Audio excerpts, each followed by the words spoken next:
So, guys, magpupunta rin kami. Kaya nga ako naka-outfit, di ba? Kaya kasi nag-iisip. Ay, sorry guys. Oo nga, may pupuntahan kami.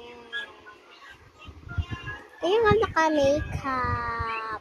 Sila hindi pa nakaayos. Baka pertal to, sabi nyo Hindi pa, diba?